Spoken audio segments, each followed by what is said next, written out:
Hello, it is Katrina Russell again. I wanted to take a few minutes today and talk about privilege and the interesting way it's taken a spin in this country. I believe Americans are privileged. Absolutely, we are privileged. We are privileged that we were born in a country where you're you're more than likely going to live through birth, which doesn't happen in every country. That you are absolutely going to get an education through your adulthood, no problems asked. That if your parents can't afford, and this is if your parents can afford food or shelter or something, there are agencies that will take care of it. That you have the opportunity, if you work hard enough, that you can do or become anything you want. People come from every country all over the globe to come to this world, or all over the world to come to this country. They come from the worst of the worst and the best of the best, and they still all come here. You know why? Because it's a privilege. It's a privilege to live in this country. And it doesn't matter what station you're born in this country. That's what's different than a lot of other places. It doesn't matter. And people say, oh, that's how first world countries are. You're right, it is. But in the grand scheme of things, there are only so many first world countries. Most of this world has developing countries. I don't know if you know this, but most of South America, developing countries. Most of Africa, developing countries. A lot of Asia, developing countries. A lot of Eastern Europe, developing countries. Like, there aren't that many first world countries. So, and even those first world countries, I know a lot of people who've moved here from England and France and Sweden and all the places. I just like to say Sweden. It's the only one that I like to say like that. Anyway, it's way more common for people to immigrate to the United States than it is for United States Americans to emigrate to other places. And you know why? Because it's a privilege to live here. The problem is that most of our family came from horrible places. My family moved here. My great grandparents moved here from Ireland. My great grandmother was like a house worker, and there were kids when they moved over. They were like teens when they moved over, and they, you know, they had family who had family who had family. They all sponsored each other. It's a big Irish thing. They all did it. They all lived together till they found their things. My great grandfather actually saw. We moved to Boston. I know that's a shock from Ireland. Anyway, my great grandfather used to sell fruit and veg out of a horse and carriage in the middle of South Boston. Yeah. And unfortunately, my great grandmother died when my grandmother was very young. So he raised 5 kids all by himself. Still a privilege, because you know what? He created his own business by doing these things. And he taught his children to create their own businesses. And he taught and then the grandchildren created their own businesses. And then the great grandchildren created their own businesses. And now we're moderately successful. And that's what's great about it. That's what's great about this country. Not because we were given everything. That's not why this country is great.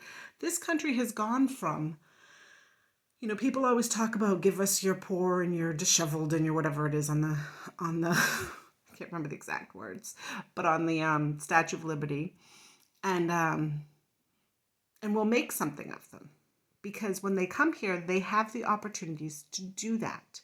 You don't want your poor. You don't want them to just, live off of your whatever, be stuck in their station. Fine, send them over here. Give them the opportunity to become something. That's what that means. Not give us your poor who don't want to work and we'll take care of them. It's give us your poor and we will help make them rich. We will teach them that they can do anything that they want in this country. And that's a privilege. Not every country is like that. There are lots of countries that women still can't even drive by themselves. Like, this is a thing. There are lots of countries that still have slaves. There are lots of countries that still have child armies. There are lots of countries where there's wars going on constantly. There's lots of countries. My sister-in-law is from the Philippines. And there are people, I've heard the stories, I've never been there. I want to go there, but I've never been there. There are people who live in like the mausoleums of the dead, because at least it's secure shelter. And they have these holidays that every once in a while people go and, worship. I don't want to say worship, but like pay homage to their dead. And they have to like move out during those holidays. And during other burial, if they're bringing other burial bodies in or whatever. But yeah, that's where they live. They live in shanties all over the world. They have nothing. We have a right to free education no matter what we want to learn. If we want to learn women's studies, you have to pay for it. No, you don't. That's not a right. That's a privilege. We have the right to, we have a right to free healthcare. No, healthcare is not a right. Healthcare is a privilege. Again, the Philippines, and I don't want to rag on the Philippines, but it's just I know more about it because my sister-in-law. My brother was at dinner and he got a phone call. Well, his friend got a phone call that there was some kids got onto the bus. The friend owned the bus company, I think, and stabbed the bus driver. And he was like left at the hospital, managed to get to the hospital, and was at the door bleeding out. And they're like, are you going to pay for him to be fixed? Because if not, he's just going to bleed out right here. And he's like, yes, take care of him. I will take care of the hospitals. Because there are countries where, like in America, even if you have no insurance, they will make sure you don't die. Or at least they'll do the best they can to make sure that you don't die. They will set you up on Medicare if you can't afford it. They have all kinds of privileges in this country. Now, I live in Massachusetts. Massachusetts has Mass Health. It's a decent health coverage. It has helped both me and my father owned his own business, but was self-employed, so it was very hard to get insurance by himself, especially once he developed diabetes. No one would insure him.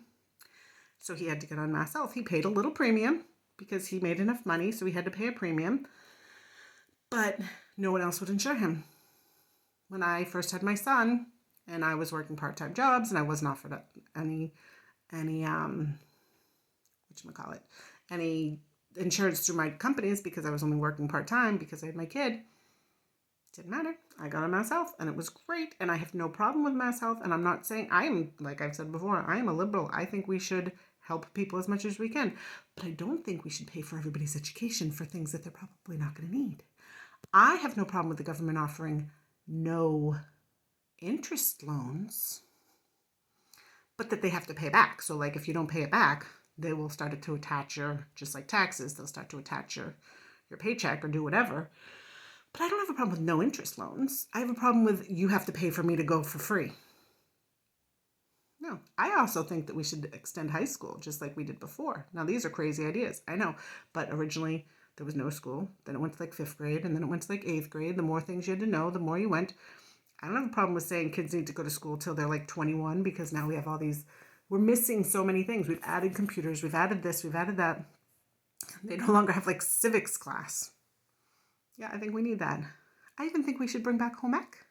I used to love my home ec. We made chocolate chip cookies with way too many cookies. Like if the kids couldn't eat it. But my father could, which is probably why he ended up with diabetes. Anyway, so as you can see, I am not a staunch conservative. I'm very liberal. I think it's good that if you have privilege, if you have people that can take care of things, that you should be able to help others out. I think there should be a revamping of the welfare system because right now it's designed to keep people down. If you start making $1 over certain things, you lose all of your services, and that's literally how they keep that's literally like designing the caste system. Like you can't get out of it, and I agree with that. Well, you can get out of it. It just takes a lot of work, and I get that. And a lot of times that means you have to stay at home But that's what people always did. It was multi-generation. It was only in the 50s when people started to really go out and branch out on their own, and that's because of the GI Bill. Before that, people lived at home. Other countries, people live at home until you make enough money to move out. I talked in another video about how, it became everything's a two-parent family now. Two people have to work because that's how it works. But we created that. People complain about it, but we created that. We forced everybody to go out there and work. We belittle women if they decide to stay home with their children. It's like, this is the country where everybody is allowed to be whatever they want. They have to work for it, though. That's the thing. You're not given it. It's a privilege to live here because you have opportunity after opportunity right around the corner. If you are willing to do the work, you will see the results. It's not. It's, and I hate to bring up the whole participation trophy thing, but sometimes you have to. Somewhere along the line, it became that people shouldn't have to work for things. You shouldn't make them feel bad if they didn't work for things or if they're not good at something. So people no longer allowed to, flunk a grade in school. They'll feel bad about it. Oh, they didn't win the game, but they should still get a trophy because they'll feel bad about it. You know what? Let them feel bad. Let them be the one that doesn't get the trophy every time. Maybe they'll decide it's not for them. Maybe they'll work harder. But this is why it's become this whole thing of, well, I never had to work. Why should other people have to work? Well, I never had to work before. Why should I have to work now? I just went to school. I didn't even hand in homework. I barely passed grades, but I still I barely did anything. I know nothing. I learned nothing. But they weren't allowed to flunk me. That's not right. Yes, it is. It's absolutely right. You only get what you earn. That's how it works. Now again, not saying I'm not for helping people along the way.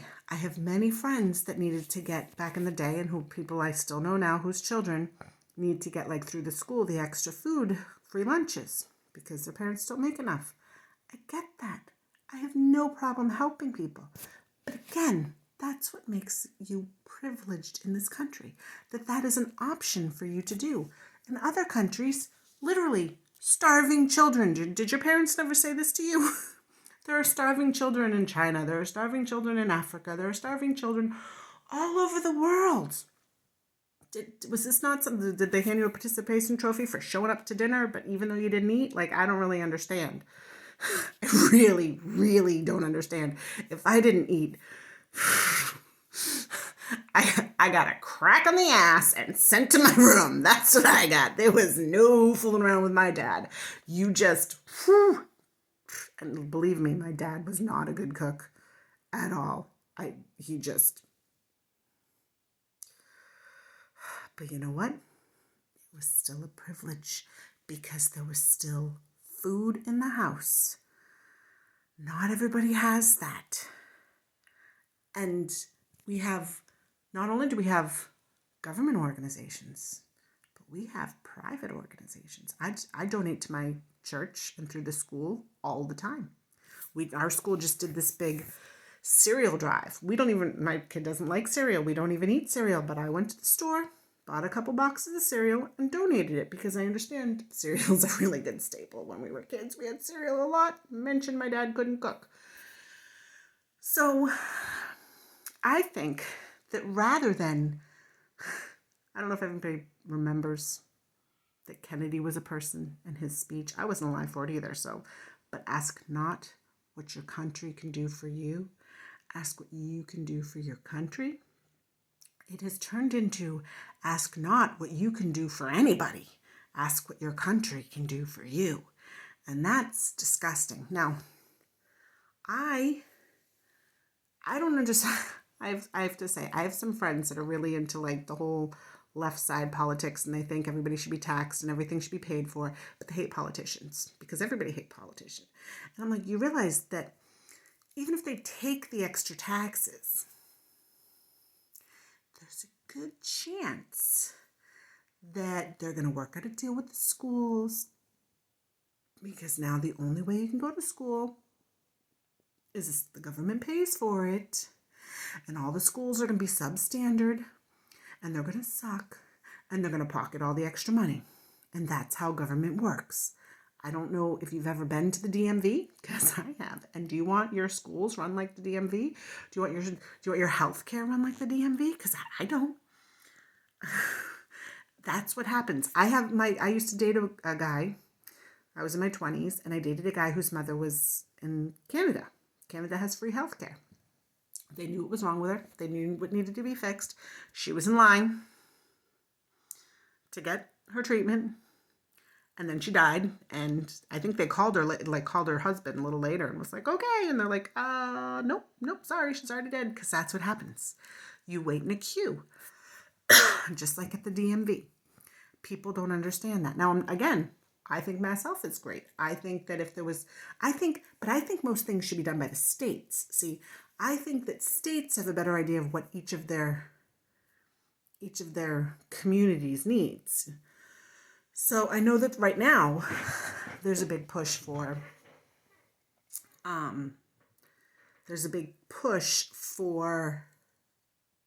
can't think of it. Oh, $15 an hour minimum wage.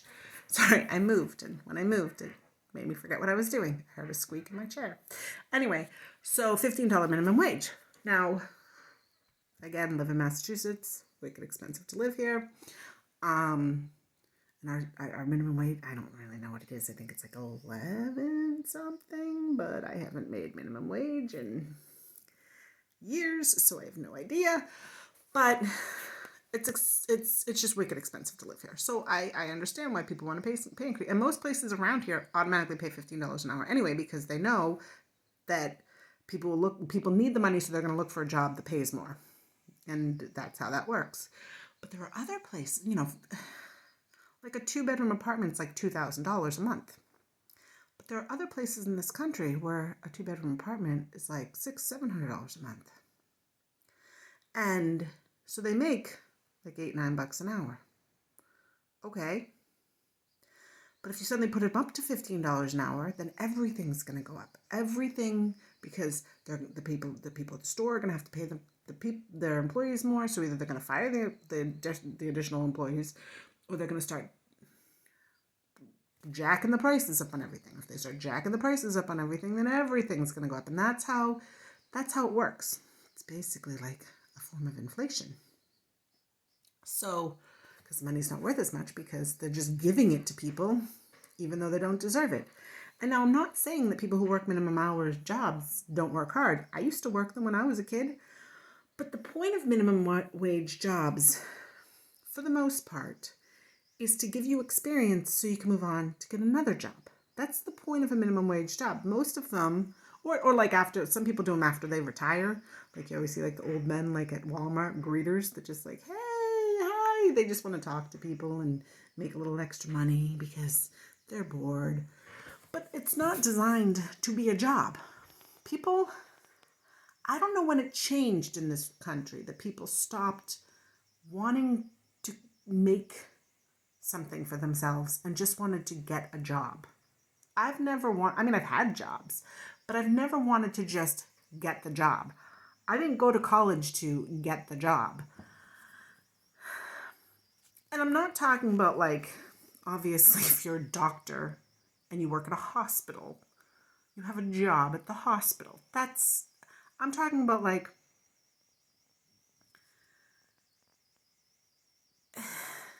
don't you want more in life than to be like the retail person that not even works on commission, just like, or like the McDonald's worker?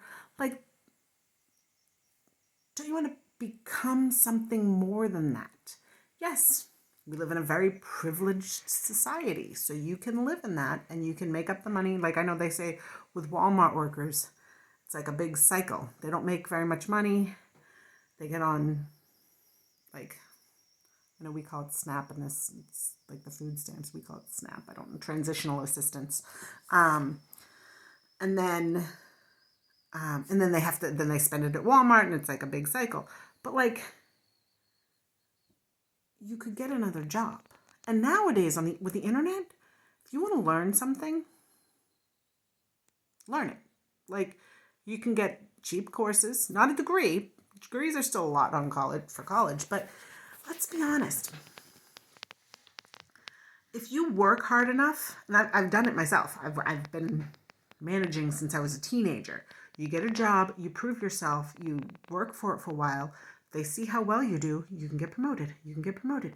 Then once you have the promotion and you're the supervisor, you're the manager, then if you walk into the next place, if you're bored or you think you've hit the ceiling that you can't go any further, then you go into the next place and you say, yeah, well, I started off with this, but now I'm a manager and this is what I've done to prove myself as a manager and blah, blah, blah. They don't care if you have a degree. They care if you know how to speak and if you can do the work, because that's the whole point. Is this country will do anything and everything for the person who's willing to do it for themselves. Nothing. My dad used to always say, nothing's for free. Nothing's for free. You have to do something. Might have been he was talking about me going on dates, but just kidding. Just kidding. But yeah, nothing's for free. He did actually. He always said, pay for yourself. You don't want them thinking you owe them anything. He used to always say that to me all the time. Anyway, he was a very smart man. I eventually just met men that didn't act like that. I was like, that's a lot easier. He's like, oh yeah, that is better. Go for the better guys. He just had really crappy friends when he was in high school. Anyway, I digress. So yeah, if you're willing to do the work, if you're willing to learn the skills, even if you go to a placement center, I know I've gone to placement centers back, in my 20s, and a lot of them will have, and if they don't, look for another place, a place that will teach you skills. Like they'll teach you basic computer skills. Like I had to learn QuickBooks, and they're like, do you know QuickBooks? And I was like, nope. And they're like, go in the back and there's a computer and you can do it from online. But again, YouTube. See, I don't know if you notice where you are, YouTube. They have videos on everything. I learned how to plaster. I painted. This is what I do during the coronavirus lockdowns. I painted. This room used to be red. It was awful. And now it's yellow and bright and cheery. So I painted, and I had to replaster hallways, and we had wallpaper before. I had to tear it down. This house is like 120 years old, so it's a lot. But yeah, you can learn anything on YouTube. You can learn there's classes, there's courses, there's people willing to help you. Unemployment assistance has free courses that you can take, and starting your own business, and free lawyer advice and free marketing advice. And there's just so much out there because this is such a privileged country that you can go out and do whatever you want. But the point of it is to appreciate it, to appreciate all the things, to not just assume you're owed it because you happen to be born in a specific hemisphere. You have to be grateful. Being grateful is what makes the life worth living. To understand that it could be gone in a second. This is getting off topic, but just so you know, I had my son very late. I was 37 years old. I didn't think I was ever going to have a baby. He was the only, literally, since I was 8 years old myself, I said, when I grow up, I'm going to have a little boy named Jason. That's all I ever wanted. And now I have a little boy named Jason, but I was 37 years old. By then, I'd lost my grandmother. I'd lost my mother. I lost her a long time ago, but she officially died a few years before that. 2 years later, I lost my father. 3 years later, my son's father died. And I've realized you got to hold on. You need to be grateful for every second that you have in this world, and you cannot expect anything. You cannot expect to wake up in the morning. You don't know what can happen. You need to be grateful. You need to give everything you can to this life because it's the only one you have. And if you just wait for other people to do things for you and get mad at other people because they're successful and you're not, what kind of life is that? Be grateful every day. Understand your privilege. And then you'll learn how to be happy. Anyway, this went longer than I was expecting. And if you like what I'm saying, I'm going to move a little bit, but if you like what I'm saying, look down at the bottom, the subscribe button, the like button. I also added some other information if you want to support me and my work. There's Patreon and Locals. And Locals, I'm actually starting to do, I'm going to try to do, like I said, once a week, but I think it's going to be more like once a month, depending on how many people sign up, a book club. So that's the thing, is you have to read the book before it starts. But I'm always reading, so I figured it's a good way to get people involved and talk about different topics. And I'm going to ask people what books they recommend, and we can go from there. So yeah, so you can join the Locals. You can support me on Patreon. You can follow my website, KatrinaMichelleRussell.com, which I write a lot of the stuff that I talk about, but it's just not as crazy when I just write it out. And yeah, that's about it. So thank you very much and have a nice day.